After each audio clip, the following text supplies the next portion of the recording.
चलो साथ में चित्रकारी करके मजा करें कि एक और चित्र में आपका स्वागत है। चलिए आज की कहानी में तुरंत डुबकी लगाते हैं। Monkey D. लूफी एक असामान्य हीरो। Monkey D. लूफी किसी सामान्य समुद्री डाकू जैसा नहीं था। सबसे पहले उसकी शक्ल बिल्कुल भी धमकी देने वाली नहीं थी। वो जो ताड़ के पत्ते की टोपी पहनता था, एक इतनी बड़ी मुस्कान जिसके कारण लगता था कि सब कुछ संभव है, और एक बेफिक्र रवैया, उसे एक खतरनाक साहसी के रूप में कल्पना करना कठिन था। फिर भी उसके खेल खिलवाड़ वाले रूप और हल्के फुल्के मन के बावजूद लूफी एक असाधारण कप्तान था, जिसका सपना समुद्र से भी बड़ा था, समुद्री डाकुओं का राजा बनना।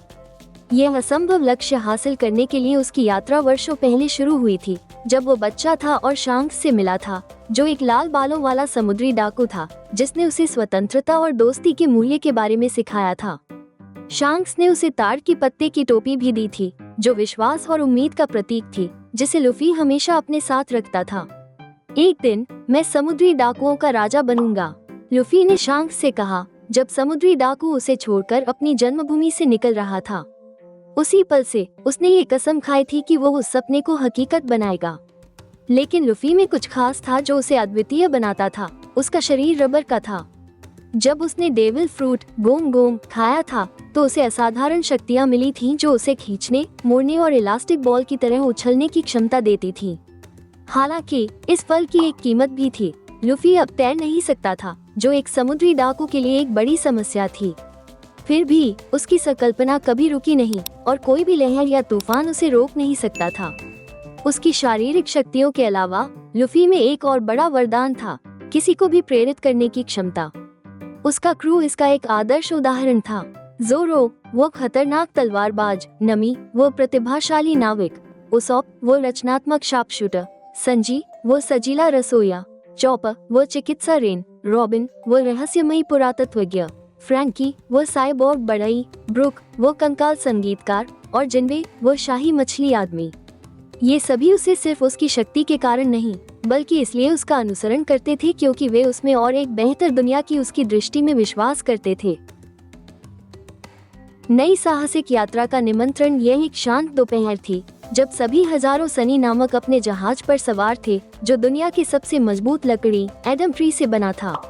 जब लहरें जहाज को हल्के से झुला रही थी, लूफी प्रुया पर लेटा था। उसके मुंह में एक स्ट्रॉ था और ताड़ की पत्ते की टोपी उसकी आंखों के ऊपर थी। मुझे बहुत बोर हो रहा है, उसने कहा, शांति को तोड़ते हुए। उसकी आवाज ने जहाज पर फैली शांति को तोड़ दिया और पूरे क्रू का ध्यान खींच लिया। तुम बोर नहीं हो सकते, कप्तान, संजी ने कहा, और उसे ग्रिल्ड मांस का एक प्लेट लाकर दिया। समुद्र पर हर दिन एक साहसिक यात्रा होती है। लूफी खाने को देखकर खुश हुआ, लेकिन वो इससे पहले कि उसे खा पाता, आकाश से एक अजीब सी आकृति सामने आई। वो एक डाक पक्षी था, जिसकी टांग से एक पत्र बंधा था। ब्रुक ने खुशी से एक धुन बजानी शुरू की, और नमी ने जल्दी से पत्र को लिया। रुको, ये क्या है? जोरो ने पूछा, वजन के साथ अपनी ट्रेनिंग से उठते हुए। नमी ने पत्र को खोलते हुए जिज्ञासा से पढ़ा। ये दिलचस्प है, उसने कहा जाता है कि समर सोल्स्टिस के दौरान एक रहस्यमय आर्कबॉयनी आइलैंड दिखाई देता है। यह मिस्ट्री ट्रायंगल में छुपा हुआ है, और कहा जाता है कि यह ऐसा खजाना रखता है जो हर इच्छा पूरी कर सकता है। खजाना और इच्छा, इन शब्दों ने लूफी की आंखों को चमका दिया। एक जादुई द्वीप, खजाना, हम तुरंत चलें, उसने चिल्लाया, तुरंत उठते हुए। उसकी ऊर्जा संक्रामक थी, और क्रू ने तुरंत साहसिक यात्रा के लिए तैयार होना शुरू कर दिया। रहस्य की ओर यात्रा के लिए तैयार होने में समय लगा। नमी ने मिस्ट्री ट्रायंगल के माध्यम से एक सुरक्षित मार्ग खोजने के लिए नक्शों का अध्ययन किया, जो अपनी खतरनाक प्रकृति के लिए जाना जाता था। फ्रैंकी ने सनी के हर कोने की जांच की, ये सुनिश्चित करने के लिए कि यह किसी भी चुनौती का सामना करने के लिए तैयार था। उसॉप ने गैजेट्स और जाल तैयार किए, जबकि संजी ने आपूर्ति जुटाई। हम कहाँ भी जाएं, उसने कहा, हमें अच्छा खाना चाहिए। प्रत्येक सदस्य के पास एक विशिष्ट कार्य था। रॉबिन और उसॉप ने प्राचीन किताबों में आर्कबॉयनी आइलैंड के संदर्भों को खोजा। यह कोई सामान्य द्वीप नहीं है, रॉबिन ने कहा। ऐसी कहानियां हैं जो किसी ऐसे स्थान की बात करती हैं, लेकिन कोई भी वहां से लौटकर नहीं आया। ये रहस्य चॉपर को डराने वाला था। कोई भी कभी नहीं लौटा। शायद हमें नहीं जाना चाहिए, उसने अपनी टोपी को कसकर पकड़ते हुए कहा। चिंता मत करो, लूफी ने हंसते हुए कहा, हम एक महान टीम हैं। हम द्वीप को साथ में ढूंढेंगे। मिस्ट्री ट्रायंगल के माध्यम से ट्रायंगल एक डरावना स्थान था। लहरें असामान्य तरीके से चलती प्रतीत होती थी और अजीब आवाजें हवा में गूंज रही थी। रहस्यमय छायाएं आ रही थीं और गायब हो रही थी, जो चौपा और उसौप के डर को बढ़ा रही थी। मैं एक भूत हूँ, शायद मुझे डरने की कोई बात नहीं है, उसौप ने कहा और अपनी एक स्लिंग शॉट को कसकर पकड़ा। उन्होंने एक छोड़ी हुई नाव देखी जिसका मस्तूल टूटा हुआ था और पाल फटे हुए थे। यहाँ क्या हुआ होगा? रॉबिन ने कहा, नाव की तरफ निशान देखकर। शायद कोई विशाल समुद्री जीव।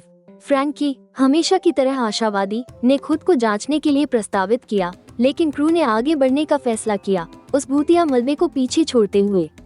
आखिरकार कई दिनों की यात्रा के बाद धुंध खुल गई और एक अद्भुत दृश्य प्रकट हुआ। आर्कबॉयनी आइलैंड एक सपना जैसा था। प्रत्येक पेड़, फूल और नदी चमकते रंगों से जगमगा रही थी। आकाश के ऊपर एक विस्फोटक मिश्रण था, जैसे कि पूरी दुनिया को एक अनंत रंगमंच से चित्रित किया गया हो। क्रू ने तट पर कदम रखा, उस स्थान की सुंदरता से मंत्रमुग्ध हो। उनका स्वागत करने के लिए हलिन नामक एक वृद्ध ज्ञानी आया, जिसकी लंबी दाढ़ी सोने की डोरी से बंधी हुई थी। स्वागत है, उसने गहरी आवाज में कहा। आर्कबॉयनी आइलैंड सिर्फ सौंदर्य का स्थान नहीं है, बल्कि चुनौतियों का भी स्थान है। खजाना पाने के लिए तुम्हें 3 परीक्षणों को पार करना होगा: साहस, बुद्धिमत्ता और दिल। हमें परीक्षणों तक ले चलो, लुफी ने खुशी से कूदते हुए कहा। परीक्षाएं, साहस की परीक्षा में उन्हें एक विशाल आर्कबॉयनी ड्रैगन से लड़ना पड़ा। ड्रैगन एक शाही और डरावनी जीव था, जिसकी चमड़ी में इंद्रधनुष के रंग चमक रहे थे और उसकी आंखें आत्मा को देखती सी प्रतीत होती थी। लड़ाई तेज थी। जोरो और संजी ने अपनी प्रतिद्वंद्विता को किनारे रखा और सहयोग किया, एक बेहतरीन टीम वर्क का प्रदर्शन करते हुए। उसके पार्श्व में हमला करो, संजी ने चिल्लाया और जोरो ने एक निर्णायक हमला किया। लुफी ने स्वाभाविक रूप से पीछे नहीं हटे और अपने रबर की शक्तियों से ड्रैगन की पूंछ को फंसाया। अंत में एक गूंजते हुए गर्जन के साथ ड्रैगन हार मान गया और उन्हें आगे बढ़ने दिया। बुद्धिमत्ता की परीक्षा में रॉबिन और उसौप ने एक रहस्यमय पहेली हल की, जिसमें प्राचीन नक्शों और लेखन का उपयोग किया गया। ये पहेली तर्क और सहजता का संयोजन मांग रही थी। यह ऐसा लगता है जैसे द्वीप हमें परीक्षा में डाल रहा है, रॉबिन ने कहा। तनाव महसूस हो रहा था, लेकिन अंत में उन्होंने समाधान पाया और अंतिम परीक्षा के लिए एक गुप्त मार्ग खोल दिया। दिल की परीक्षा सबसे कठिन थी। हलिन ने उनसे उनके दिल की सबसे गहरी इच्छा बताने के लिए कहा। जबकि सभी सोच रहे थे, लुफी आगे बढ़े और कहा, मेरी इच्छा ये है कि मेरी टीम हमेशा खुश रहे और अपने सपनों के पीछे दौड़ने के लिए स्वतंत्र रहे। उनके सच्चे शब्दों ने हलिन को गहरी छाप दी। असल खजाना, उन्होंने कहा, वो नहीं है जिसे आप मर्जी से रख सकते हो, बल्कि वो है जो आप अपने दिल में रखते हो।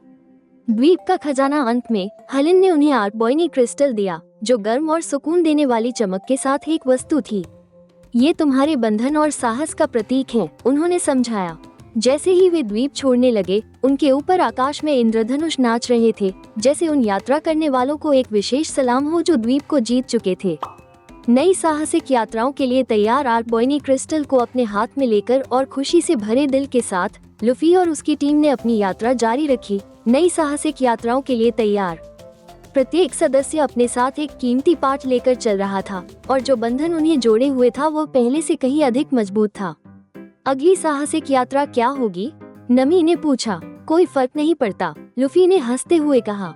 जब तक हम साथ हैं, यह अविश्वसनीय होगा। मन की डी। लफी, एक असामान्य नायक। मन की डी। लफी अन्य समुद्री लुटेरों जैसा नहीं था। शुरुआत करने के लिए उसका रूप बिल्कुल भी खतरनाक नहीं था। वो जो घास की टोपी पहने हुए था, उसके चेहरे पर एक ऐसा मुस्कान था जिससे लगता था कि कुछ भी संभव है, और उसका निष्कलंक स्वभाव था। उसे एक खतरनाक साहसी के रूप में कल्पना करना कठिन था। फिर भी उसके खेल भावना और हल्के मिजाज के बावजूद लफी एक असाधारण कप्तान था, जिसका सपना समुद्र से भी बड़ा था, समुद्री लुटेरों का राजा बनना। इस लक्ष्य की ओर उसका यात्रा सालों पहले शुरू हो चुका था, जब वो एक बच्चा था और शंक्स, एक लाल बालों वाले समुद्री लुटेरे से मिला था, जिसने उसे स्वतंत्रता और दोस्ती का मूल्य सिखाया था। शंक्स ने उसे घास की टोपी दी थी, जो विश्वास और आशा का प्रतीक थी, जिसे लफी हमेशा अपने साथ रखता था। एक दिन मैं समुद्री लुटेरों का राजा बनूंगा, लफी ने शंक्स से कहा, जब वो लुटेरा अपनी जन्मभूमि छोड़ रहा था। उसी दिन से उस लड़के ने ये शपथ ली थी कि वो इस सपने को साकार करेगा। लेकिन लफ़ी में कुछ विशेष था जो उसे अद्वितीय बनाता था। उसका शरीर रबर का था। डेविल फ्रूट गम खाकर उसने असाधारण शक्तियां प्राप्त की थी जो उसे खींचने। दिल का परीक्षण सबसे कठिन था। हार्लिन ने उनसे उनके दिल की गहरी इच्छा को व्यक्त करने के लिए कहा। सभी ने सोचा और लफ़ी आगे बढ़ते हुए बोला, मेरी इच्छा है कि मेरी टोली हमेशा खुश रहे और अपने सपनों को पूरा करने के लिए स्वतंत्र हो। उसकी सच्ची बातों ने हार्लिन को गहरे से छुआ। वास्तविक खजाना, उसने कहा, वो नहीं है जिसे आप पा सकते हो, बल्कि वो जो आपके दिल में है। द्वीप का खजाना। अंत में हार्लिन ने उन्हें इंद्रधनुष क्रिस्टल सौंपा जो एक गर्म और सुकून देने वाली रोशनी से चमक रहा था। यह आपके संबंध और साहस का प्रतीक है, उसने कहा। जब वे द्वीप को छोड़ रहे थे तो आकाश उनके ऊपर इंद्रधनुष से भर गया, जैसे उन यात्रियों का विशेष रूप से स्वागत किया जा रहा हो जिन्होंने द्वीप को जीत लिया था। नई साहसिक यात्रा का क्षितिज इंद्रधनुष क्रिस्टल को हाथ में और दिल में खुशी से भरे हुए लफ़ी और उसकी टोली ने अपनी यात्रा फिर से शुरू की, नई साहसिक यात्राओं के लिए तैयार। हर सदस्य एक मूल्यवान शिक्षा के साथ चला गया और उनका संबंध पहले से कहीं ज्यादा मजबूत था। अगला साहसिक यात्रा क्या होगी? नामी ने पूछा। कोई फर्क नहीं पड़ता, लफ़ी ने हंसते हुए कहा। जब तक हम साथ हैं, ये शानदार होगा। देखने के लिए धन्यवाद। हमारे चैनल चलो साथ में चित्रकारी करके मजा करें पर एक और वीडियो देखें, जहां एक और अनोखा पात्र एक नई रोमांचक यात्रा पर निकलता है।